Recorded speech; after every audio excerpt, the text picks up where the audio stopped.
বন্ধুরা নমস্কার। বিষয় কি করে অনুদ্বিগ্ন থাকো। বন্ধুরা, এক বিষম সংকটাপন্ন অবস্থায় আমার বাবার কাছে আমি গিয়ে জিজ্ঞাসা করেছিলাম যে বাবা, তুমি কি করে এরকম অনুদ্বিগ্ন থাকো? তোমার কোনো কি দুশ্চিন্তা হয় না?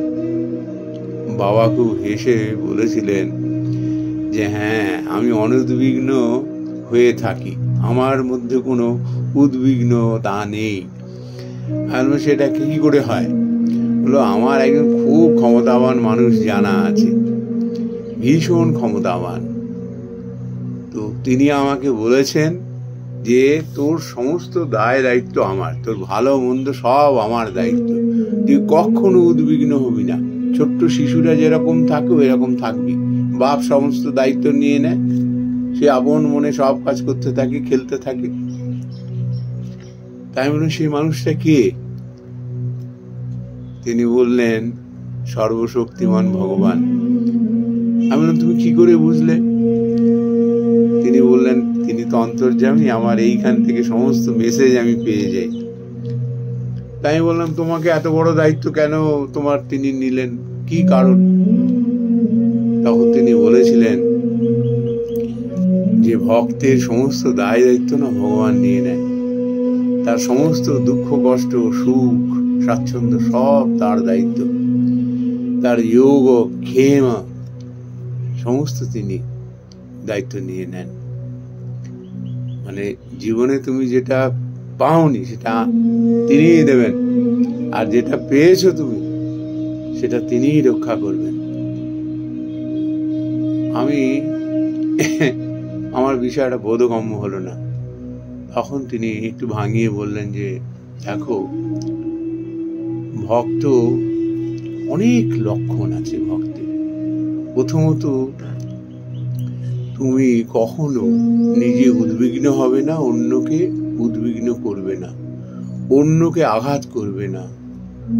তুমি যেটা তোমার ভালো লাগে না, যে খাদ্যটা খাচ্ছ তুমি মনে করো সেটা তোমার ভালো লাগছে না, ভালো নয়, সেটা তুমি বুঝতে পারছো, কখনো অন্যকে দেবে না। তুমি নিজে ভালো খেয়ে অন্যকে বাসি পচা দেবে, ওটি করবে না। অন্যের বিপদ আপদে কখনো চুপ করে বসে রাখবে না। অন্যায় অবিচার মুখ বুজে সহ্য করবে না, তুমি তোমার সাধ্য মতো প্রতিবাদ করবে। তারপর সে দায়িত্ব তিনি নিয়ে নেবেন। তিনি বললেন যে আমি কেন অনুদ্বিগ্ন থাকি জানিস? তার কারণ আমি না বাঁদিকে যাব না ডান দিকে যাব, কালকে উঠে কি করব না করব তিনিই পরিচালনা করে নিয়ে যান। আমি সর্বদা প্রস্তুত হয়ে থাকি তার নির্দেশের জন্য, তার কাজের জন্য। আর একটা যেটা করি সেটা হলো, আমি কখনো ফলের আশা করি না, ফল নিয়ে আমি চিন্তিত নই। তার কারণ হলো ফলে আসল মালিক তো তিনি। আমি যদি 1 চাই তিনি 100 দিয়ে দেন। আমি যে কাজের যা আমাকে তিনি দিয়েছেন আমি তার একেবারেই যোগ্য নয়, আমি যেটা পরিষ্কার করে বুঝতে পারি, কিন্তু তিনি আমায় সেই যোগ্যতা করে দেন।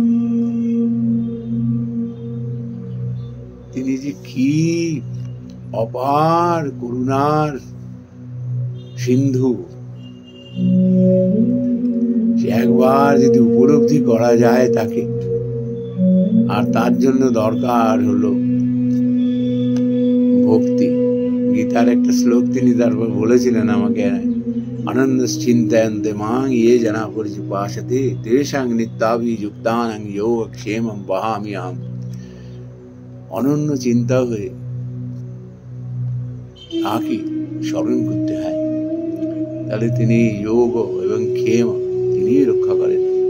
ভক্তের সমস্ত দায়িত্ব তিনি নিয়ে নেন। ভীষণ পিওর হতে হয়। খুব অন্তরঙ্গভাবে বাবা আমাকে এই কথাগুলো বলেছিলেন। আর সত্যি তিনি যে ভক্ত মানুষ আমি সেটা বুঝতে পারতাম। মানে দুবেলা জব আন্নিক না করে তিনি না, মানে জল পর্যন্ত চা পর্যন্ত স্পর্শ করতেন না। আর কি সুন্দর তার গুছানো জীবন। একজোড়া ধুতি কাপড় পাঞ্জাবি ছিল, শার্ট আর কি, এক জোড়া মাত্র বছরে। এমন ভাবে তিনি পরিপাটি করে সেটিগুলো রাখতেন এবং পরতেন, মনে হতো তিনি বোধহয় অনেক বেশ পয়সাওয়ালা ঘরে। কখনো কটু ভাষণ তিনি দিতেন না, কখনো অন্যের অমঙ্গল কামনা করতেন না। হয়তো কেউ তাকে আঘাত করে ফেলেছে, প্রতিবাদ করতেন, তাকে শুধরানোর চেষ্টা করতেন, কিন্তু ভগবানের কাছে তার সুমতি কামনা করতেন। এই হলো ভক্তি। আমি বুঝতে পেরেছিলাম যে বড় কঠিন রাস্তা, বড় কঠিন রাস্তা, কিন্তু এছাড়া উপায় নেই। তিনি বলেছিলেন, কর্ম করে যাবি, কর্মকে কখনো ভয় পাবি না, তিনি আছেন জেনে রাখবি। আমি আর কোনো উত্তর দিতে পারিনি, কথা বলতে পারিনি। আমার মনের অবস্থা তিনি বুঝতে পেরেছিলেন। বলে, যা এখন যা, তোর কাজ আছে, যা ওগুলো করবি। সাধারণ মানুষ যে কিভাবে ভগবানকে উপলব্ধি করে ফেলেন না, আমার বাবাকে দেখেছে।